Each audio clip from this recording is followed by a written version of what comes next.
minus 10, 9, 8, 7, 6, 5, 4, 3, 2, 1, 0.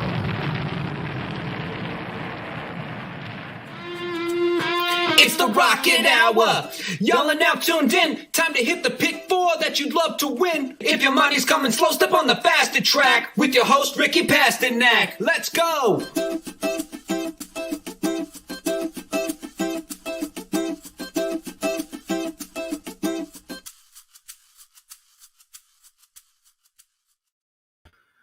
Well, it's over, Ricky. Saratoga has ended, but we just can't let it go. One more day of talking about Saratoga on this show. Today, we're going to recap the meet. I've been sad for a few days. How about you?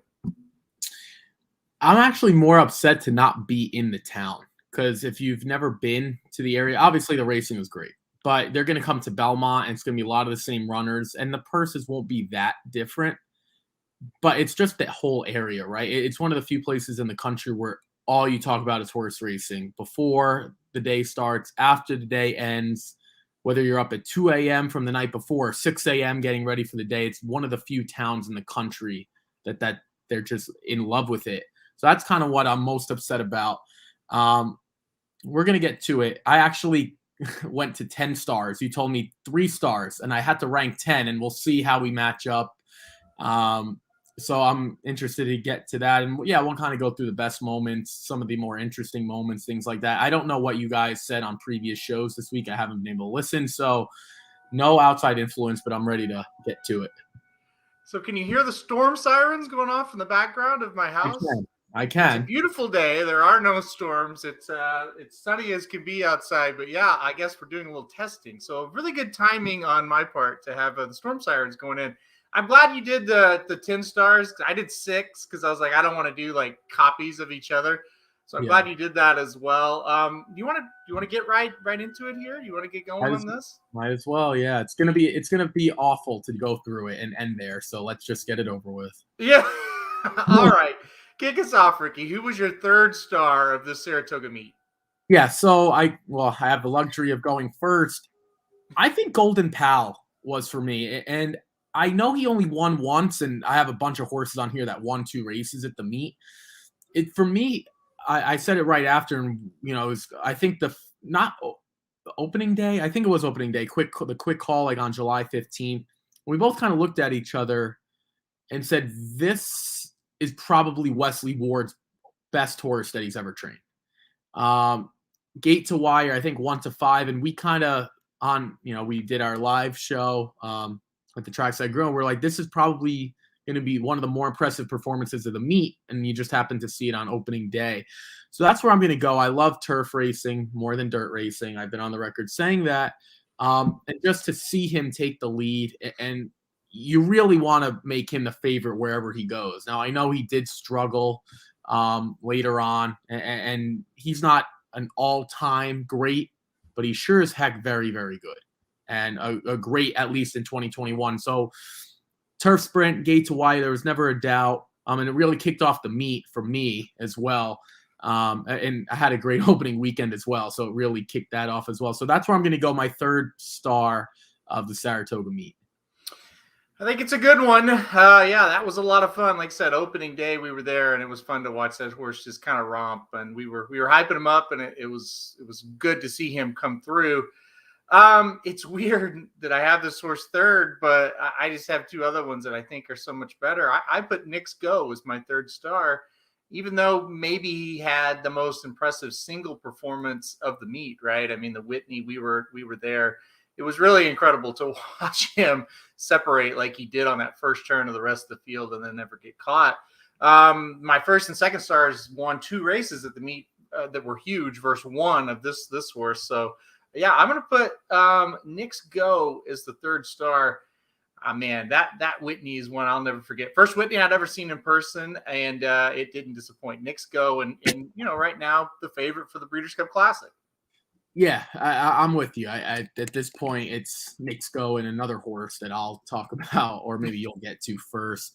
Yeah, he's weird because he still, again, in my book, still has that lackluster race on his resume. Now, maybe he'll never get to that again. I don't know. Maybe he will. Maybe he won't. He ran in the Cornhusker and looked better, and then that kind of sprung him into this good summer meet at Saratoga, and again probably will be the favorite, assuming everything breaks right. Yeah, I'm shocked he was your third star because I know you're a bigger fan of him than I am. So I thought he would have been your 1 or 2. I would have probably had him 3 as well. He's off my 3 stars just because he only won a race, and I couldn't put Golden Pal and him as a third star. The next couple horses won 2 races. I guess I'll go, and I'm going to go with my second star, Jackie's Warrior. We saw him in the Amsterdam. He got his revenge over a sloppy track, and for the record, I was the one saying that Drain the Clock is competitive with him. It really didn't turn out to be that way. Now, he did run well at Belmont Drain the Clock, and he did get the best of him, so he's not a bad horse. He's just not Jackie's Warrior. I'm not really sure what happened on that afternoon, but he couldn't get the best of him. Then he returned in the Amsterdam, rolled. It was never a doubt. He was the short price, even though he had lost, still won. And then he ran in the Allen Jerkins. And the Allen Jerkins was the head-to-head matchup that I think a lot of people had been talking about all summer, knowing that Life is Good was going to come back. He hadn't run since March. We were on the same page. I know Jared liked Life is Good, but I just thought it was too tough of a spot, knowing that Jackie's Warrior is probably the best sprinter in the country to get tested. Now, Life is Good ran a bang-up race, and with some fitness, he might be better than Jackie's Warrior. But for Jackie's Warrior to be losing and to battle back, and I don't care what anyone says about Mike Smith, it was still a great race from Life is Good. I would say a 98. He just needed to run 100, unfortunately, and Jackie's Warrior did. So that's my second star, Jackie's Warrior. 2 races at this point, I think, has to put you into the 3 stars because a lot of horses won 2. So that's why I went Jackie's Warrior is my second star of the meet. You stole them from me. That's who my second star was, Jackie's Warrior. Don't worry, I'm like you. I have plenty of backups, and I'll pull from the backup bag right now, so to speak. I thought Gafo deserved some credit here. Maybe he's not a true second star of this meet, but I thought it was really nice to see Gafo really put it all together in the Sword Dancer. You mentioned how you love turf racing. You talked about Golden Pal. I love turf racing as well. We've talked about this a lot. It's just so much fun to watch those closers on the turf when they kick it into high gear. And that's what Gafo did in the Sword Dancer. He's had his, really, I don't want to say issues because he's won a lot of big races, but he has had his issues, so to speak, with just getting that huge win, just coming up just short in those big races.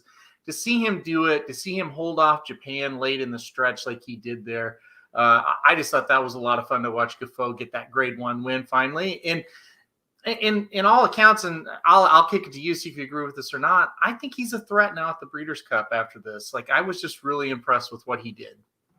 Yeah, no, I didn't even have Gafo in the top 10. Maybe that's more on me than on you. Not that I didn't consider him. Fantastic performance. There are just some others. And I do want to get to a few others that aren't going to make our list that maybe we just left off. So we didn't double up there. I'm with you, though. Gafo is one of – I wouldn't be surprised if Gafo became domestic spending next year. Now, not quite there yet, and we'll see what happens again when – he runs. I guess he'll run against domestic spending, and we'll kind of find out what he's made of. I'm not going to take a shot against him. Like, if he comes in there at 8-1, I don't know. And you should get it at least 8-1 because you're going to have the European invaders as well. So we'll see. I don't hate it. I just didn't rank. Like, he's right outside that group for me. I'm going to give you essential quality. I'm not going to make you pick him, but I'm going to leave it to you because there's another turf horse, Warlike Goddess. I'm not sure I've seen a better turf horse run this year. Now, domestic spending had that resume buffered in that Mr. D, whatever the heck it was. It was not a good race. Warlike Goddess, and you talk about it all the time. When we talk about turf racing, to win by 2 lengths is a lot. Not only did Warlike Goddess win by 2, but also won by 3 as well. Won by 3 1/4 in the Glens Falls. I know that was a grade 2. But then in the Flower Bowl, followed it up by 2 1/4. And Aaron, there's something to be said for doing it at short prices. You know, it wasn't a long shot that had a fluke race. She was just fantastic. And she probably wasn't better than Essential Quality just because of the races and the dirt and the mail and the this and the that.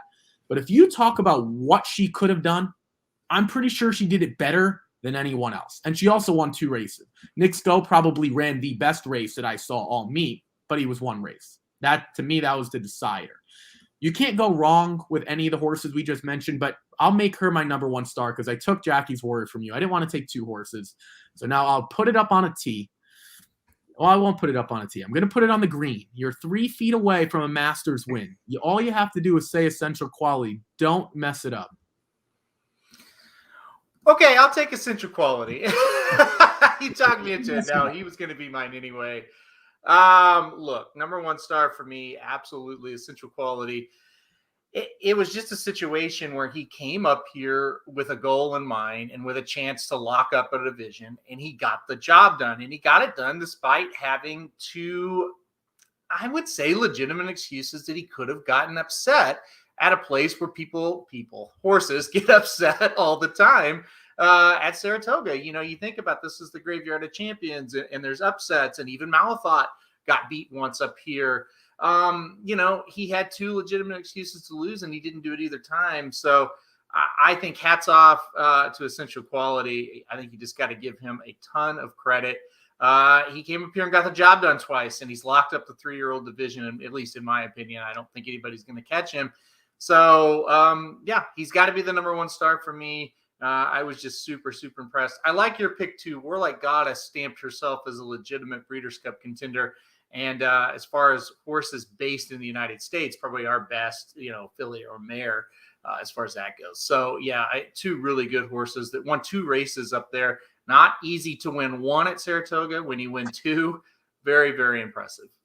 Yeah, let's get to, since I have a bunch extra, and, Yep. and I think the horses, I had to leave a bunch off, but the horses that we didn't really put in there, I think deserve some talk as well. I'll just go in order, and you could obviously inject or tell me what you think of. I thought Altica and the Diana was really, really good. Mm-hmm. We saw Altica run at Belmont and come up here and run well again. Charlie Appleby, the 1-2 again. It's more so, Aaron, think of the horses that she's in company with for winning this Diana. And I'm not going to go all the way back. Let's just start in late 2017 because we've gone now 5 years. Lady Eli, Sister Charlie twice, Rushing Fall, and Altica. You want to talk about elite? She's now in the elite category. Now, I'm not saying she's at the top of that list, but clearly when you win the Diana, it means something, and it's one of the best races at Saratoga. Her effort was great. I thought she deserved to be on the outside. Did you consider her at all, or just the one race thing was the decider, even though we both agree she was great? I mean, I didn't consider her for the top 3, but I absolutely had her kind of as a backup. And it didn't happen at Belmont or at Saratoga, but her win at Belmont kind of brought her to Saratoga with a lot of hype, and to back that up, I thought that was really cool to see. So yeah, I definitely, no argument there for me. I thought she was fantastic in that race. Got to do the same thing she did at Belmont, just rally to win. So yeah, major credit to her. I'll throw in one that maybe you didn't think of, or maybe you did. How about Bo Liam? Now, I know it was just 2 allowance wins, but he leaves Saratoga as a major, major threat in that sprint division. I mentioned Bo Liam. I like that horse. Yeah, it's because of the grade. It's weird because, to be honest with you, I was close to, like, for me, my number 1 star would have been Wit. Oh, well, we have a guest that we're going to bring on in a little bit. Okay. I was going to have Wit in that group until you kind of pointed out it just wasn't a good effort, and maybe it caught up to him. He would have won 2 stakes races as well. Yes, we're going to bring another guest on, but I want to get to these final horses first. I had Yaupan because of what he suffered on the forego. Almost, I guess the word of the meet is savage. And then what about Latruska? in the personal ensign. We were there literally trackside, and we thought she was going to get caught by Dunbar Road, and she just was able to fend everyone off. I thought that was impressive. And then one final one, who's not a horse, I thought Luis Saez really had a case of star of the meet. Now, you can make the case for Chad Brown. He's a trainer. That's fine.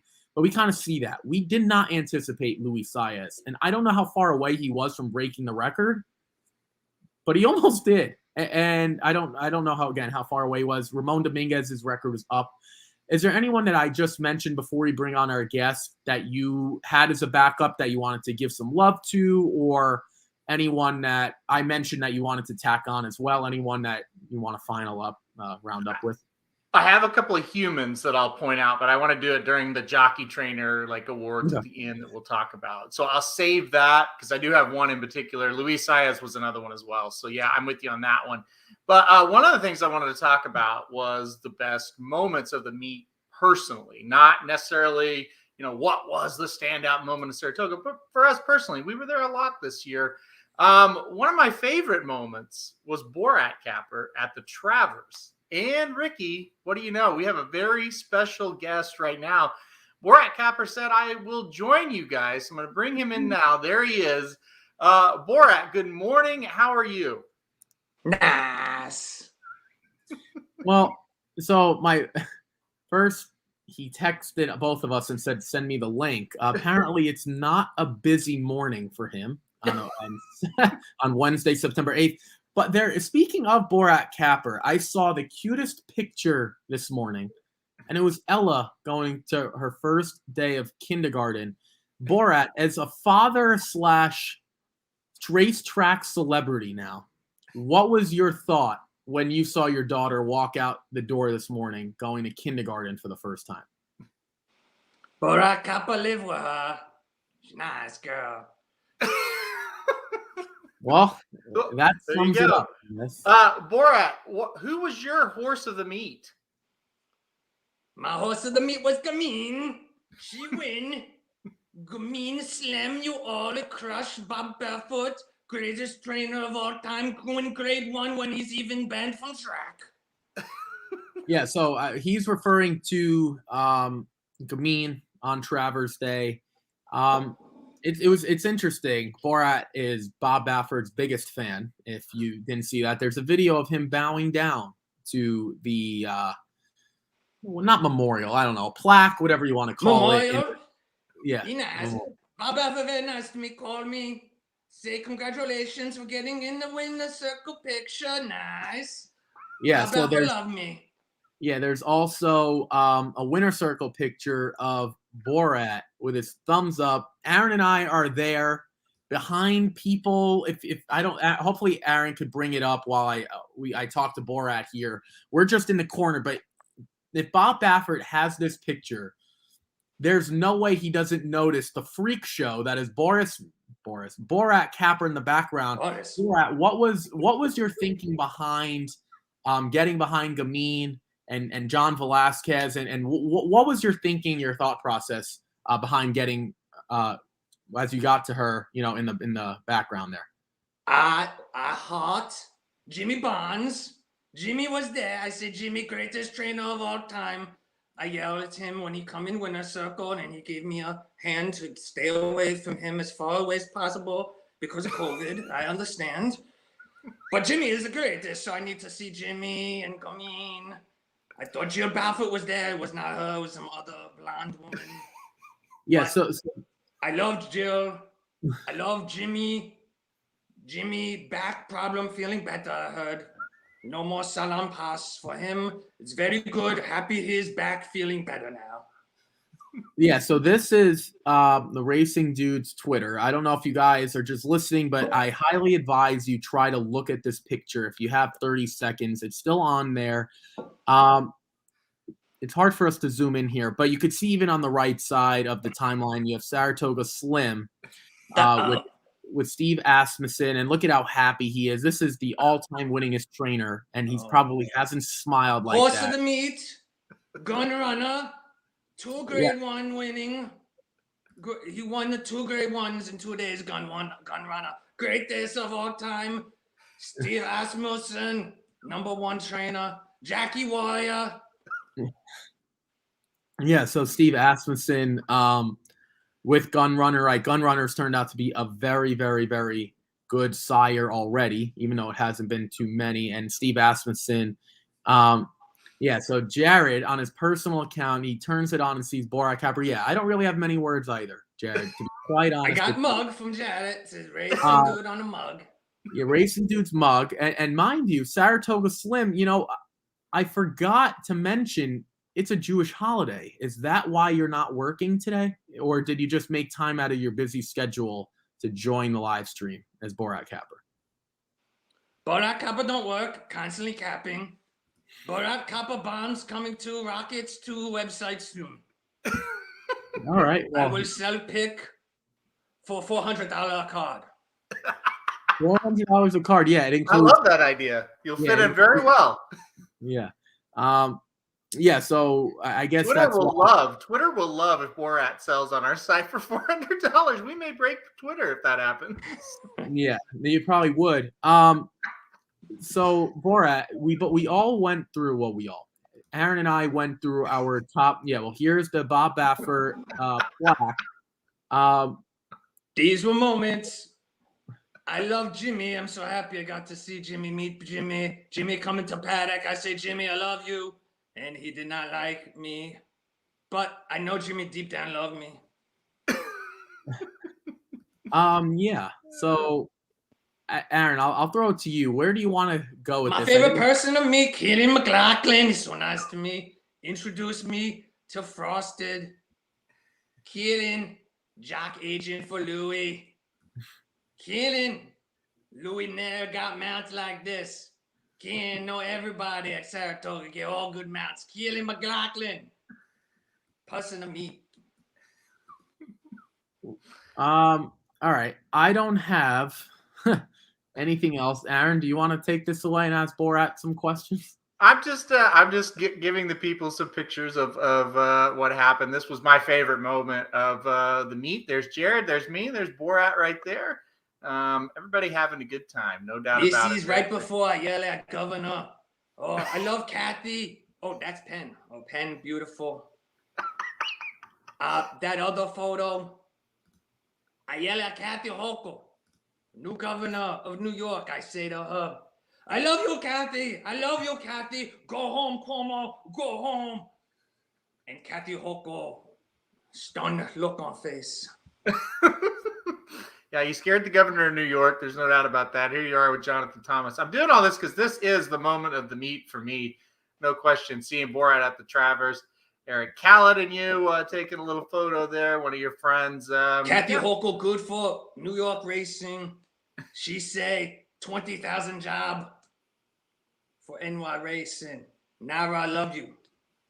Let's see. I don't know. You didn't have a picture with the new governor, but there she is at Saratoga watching race there and presenting the trophy for the Travers. So good times, definitely all around. Is Keelan in that picture? Oh, yeah, there you go. Let me see.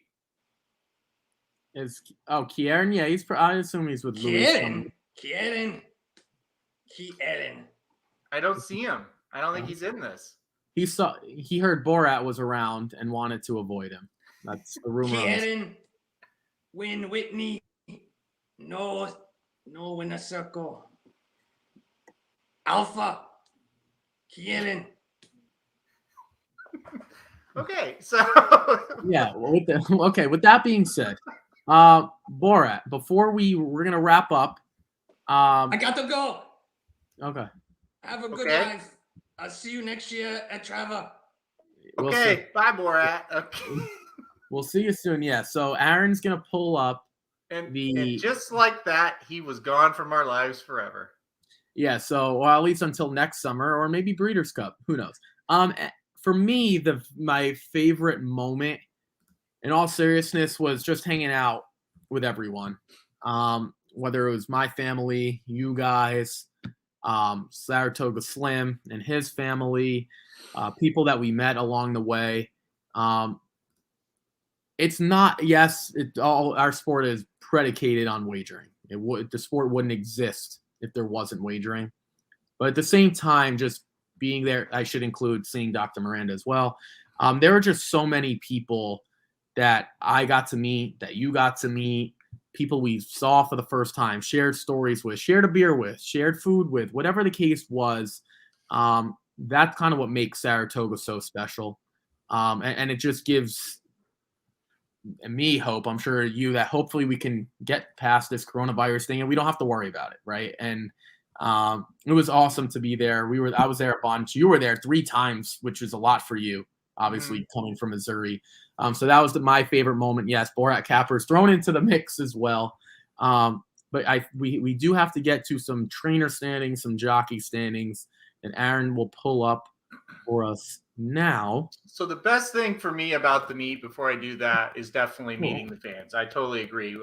Every time we went, we met somebody new. So many on here, had a great conversation. Also at our seminars we met Jason Hummel.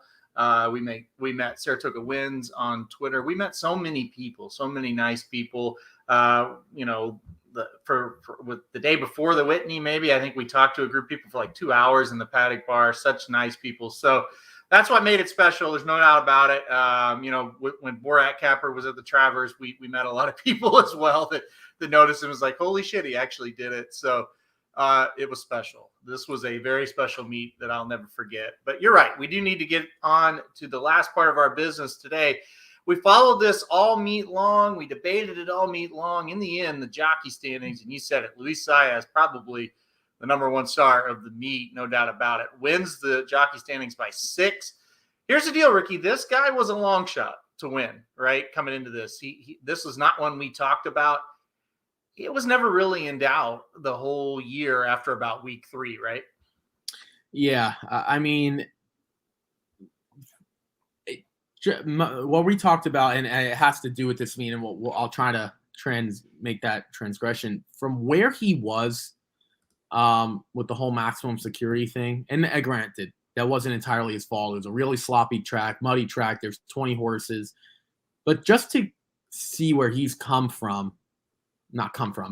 where he was at that moment in time to now is amazing. And I asked you, I think Travers weekend, or maybe I was driving to the airport or whatever, and I was like, or I think we were actually leaving the parking lot, is he the best rider in the country?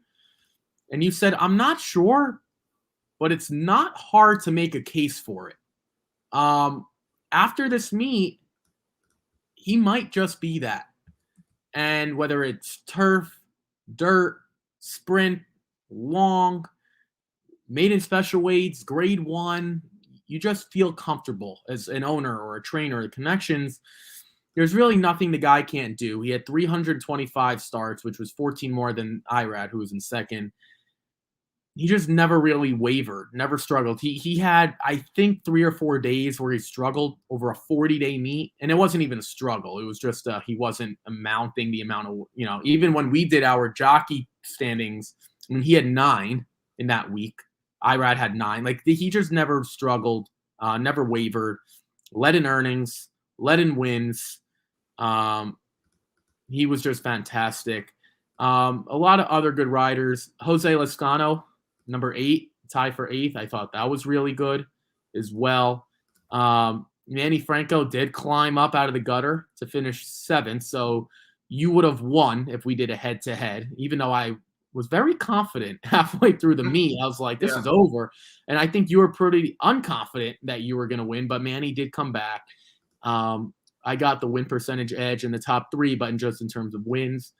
It's also cool, and before you go, to see the 2 Kentucky riders do well.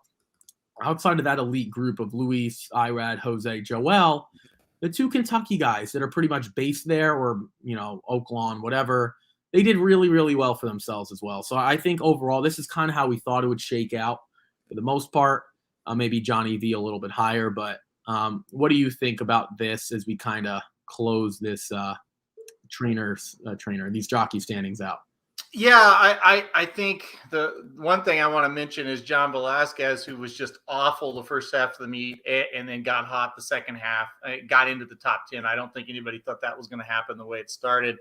Dylan Davis being tied for 8th there with Jose Lozcano. That was a really good job by him. To me, and I will close the jockey out and get the trainer standings up now. Ricardo Santana and Steve Asmussen. Those are your jockey. Well, the jockey that meets Luis Saez, but Ricardo's second, and Steve Asmussen's the trainer of the meet. I don't care what these standings say. To win 5 Grade 1 races up here at Saratoga. Fantastic meet. And oh, by the way, he breaks the all-time wins for a trainer in North America at the meet as well. So you win 5 Grade 1s, you become the all-time winningest trainer. Yeah, pretty good meet for Steve Asmussen. He wins 18 of 81 starts, 22%, 48% in the money. He was just incredible this meet.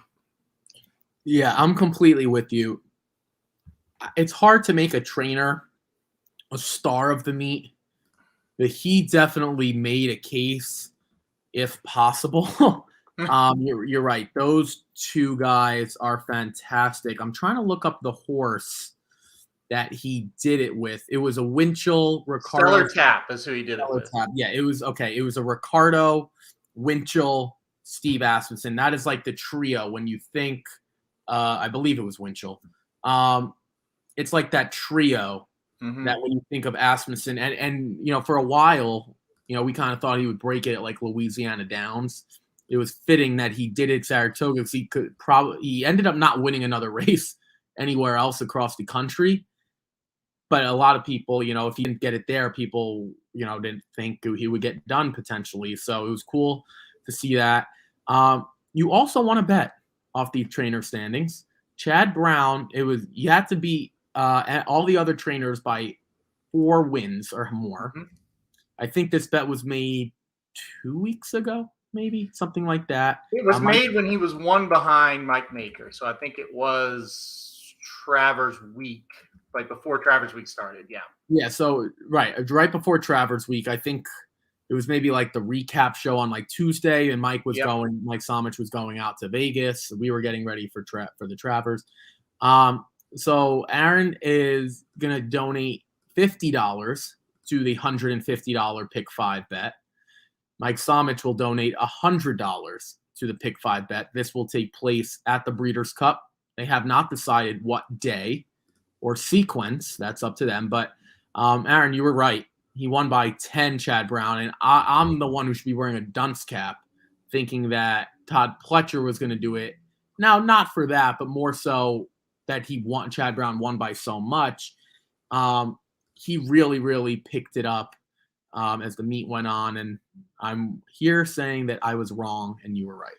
Yeah, it was nice to see Chad just break through and get the job done in the last. Well, really, by the time the Travers Day was there, this was over because he just exploded Wednesday, Thursday, Friday. Well, really Wednesday, Thursday of Travers Week and won all the races. So, yeah, it was good to see. I really like Chad Brown. I know a lot of people don't. I do.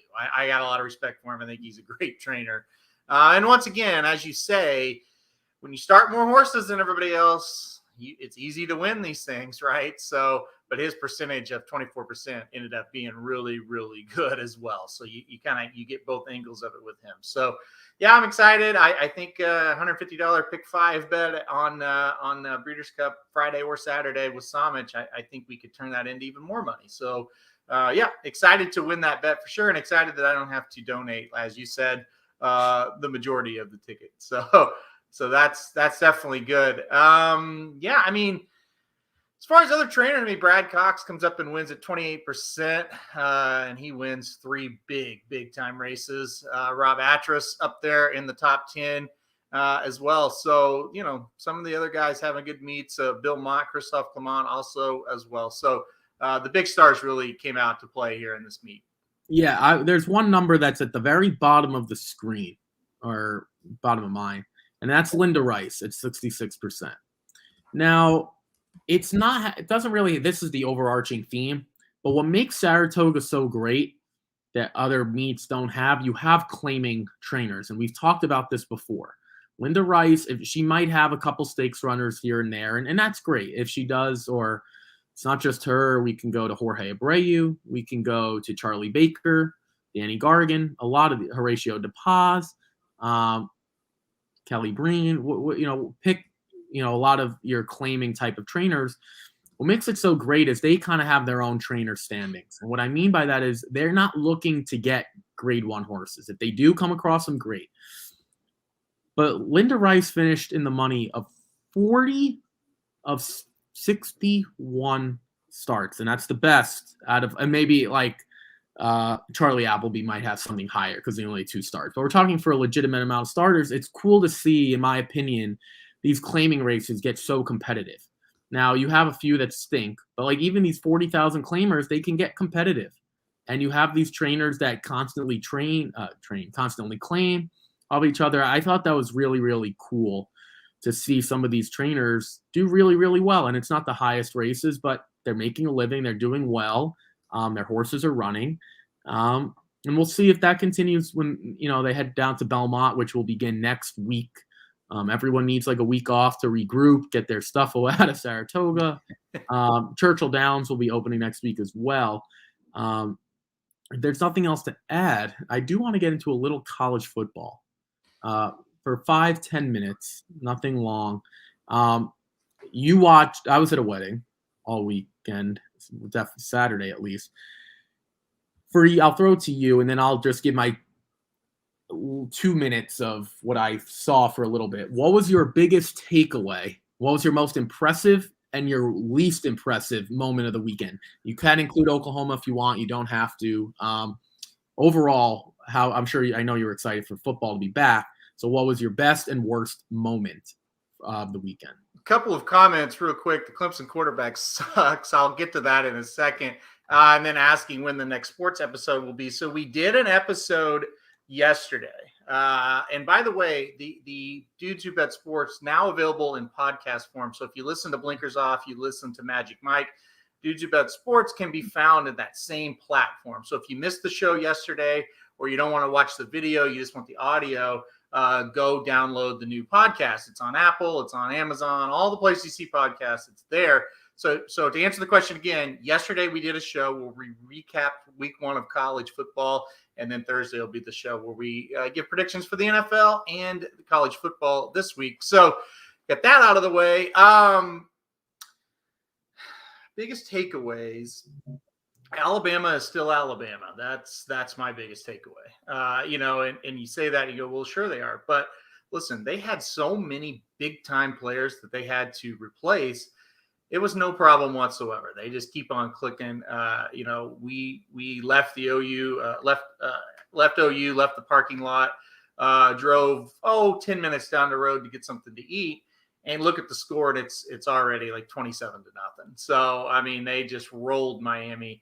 They outclassed Miami. Really, the SEC other than LSU, they look very good. So I would say that's the biggest takeaway there is Alabama is still there. They're still the team to beat. And they're still the huge favorites. What about your worst moment or your I can't believe that this happened moment? I think there were a lot of those. There were a lot more I don't know what happened moments as opposed to good moments. So I'll let you pick one. Well, a game nobody watched, but it has to be the worst moment is Washington losing to Montana. His team in the top 25 losing to an FCS school. And not only losing, they lost 13-7 and they got outgained. It's not like they turned it over 5 times or this and that. No, they got beat, like legitimately beat by an FCS school. So that was for me, that's got to be the biggest loser of the weekend. For me, the biggest loser was anyone who watched Penn State and Wisconsin. That was arguably, and granted, I watched the first half because then I had to go to weddings, but I got as much football, like I was literally like walking out the door, getting dressed, still watching this. That was the worst half of football I've ever seen. And there was a Jets-Cardinals game at MetLife Stadium that was 9-6. Kevin Cobb was the starting quarterback for Arizona. I don't remember who the starting quarterback was for the Jets. This was the worst half of football. No joke, I'm pretty sure that James Franklin, and I forgot who's Wisconsin's head coach at the moment. But anyway, pretty sure they agreed to play to a 0-0. Both teams deserve to lose. Too bad that you have to have a winner and have to have a loser. I know it got exciting at the end, but anyone who watched, I feel bad for. But that was my biggest takeaway. Syracuse won. Oklahoma won. I know Syracuse won't stay undefeated much longer. Oklahoma might stay undefeated the whole season. Real quick before we go, who does Oklahoma have next on the schedule? We've got a really tough matchup this week with Western Carolina. So a very scary situation for OU this week. I hope we can hang on and win this one. Yeah, we don't really play anybody for a while, probably till the Texas game. So, yeah, I mean, look, OU won, and that's all you can say. The season wasn't ruined, but it almost was. They did win, and that's all that matters for now for this week. But well, yeah, things are bad, at OU, no question about it. Well, it's funny for Syracuse. It's like you get a win when you can. It's outside of like Albany and teams that really don't matter. You get a win wherever you can get them.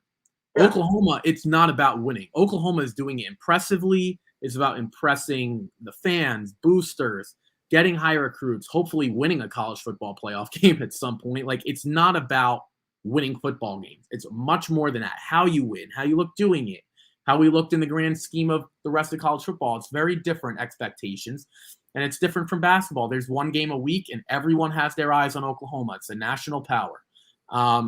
So I'm with you. We disagreed a little bit. You thought Rattler was brutal. I thought he was pretty bad. Like, I'm not willing to say he was an F. I don't know. No one who wins a game should get an F, as far as I'm concerned. He might be a D+. You can't get an F in my book if you win the game. He wasn't great, but to your point, it's just week one. And I think there's a lot to improve on. Clemson didn't look good. Georgia didn't look good. There was one team that looked good, and it was Alabama. You pointed it out. No one else really looked all that great. UCLA has looked good, but they had a game already played. So to your point, I think Oklahoma is just fine. You look at it differently because you're a fan, and you should, from a neutral, because I really don't care. I root for them for you, but it doesn't affect me really. I think they're just fine. Syracuse gets Rutgers this week at home, and they're an underdog. So I don't really know what to make of that. I never thought Rutgers would be a favorite coming to Syracuse, but they are. But we'll wrap it up here. I just want to get a little football. I didn't watch again, so I'm not going to go into too much. I'll try to watch some games before. We'll be back tomorrow. I don't know, what track are we going to do tomorrow? Is Kentucky Downs running tomorrow? Yeah, so tomorrow we'll have Kentucky Downs. So we will cover Kentucky Downs tomorrow. And then Friday, I think we're going back home, Ricky. I think we're going to Gulfstream Park. It seems like the most logical place for us to go. So, yeah, tomorrow Kentucky Downs, Friday Gulfstream Park, as we kind of round out a very quiet, I'd say a quiet week. The weekend is pretty darn good. Kentucky Downs has some great racing that I'm sure we're going to talk about on Blinkers Off later this week as well. So Kentucky Downs tomorrow, Gulfstream on Friday, getting back into the Pick 4 action. There just wasn't a whole lot to talk about today as far as Pick 4s. I guess Kentucky Downs, we could have done that actually. But I think it was important to recap Saratoga after all that we've been through these last 7 weeks and covering this meet extensively. So, final thought for me, Rutgers, very impressive week one. So we'll see. Syracuse, that was a pretty good win for Syracuse, in my opinion. So we'll see what happens there. I think it'll be a good game. And OU is fine in terms of, they can compete in the Big 12 and win, but they continually show that they're not good enough to beat the other teams that might be in the college football playoff. So that's where we're still at until we see something different. So, all right, Ricky, we're going to sign off here. A little bit shorter of a show, but we got Borat, so that was good. And like I said, come back right here tomorrow, 11 a.m. Eastern time. We're going to do the late Pick 4 Kentucky Downs. Sharpen those pencils, Ricky. It's not an easy sequence tomorrow. I've already looked ahead. But we're going to try to get the job done tomorrow. Thanks, everybody, for coming today. And good luck if you're playing Kentucky Downs today. And we'll see you right back here tomorrow.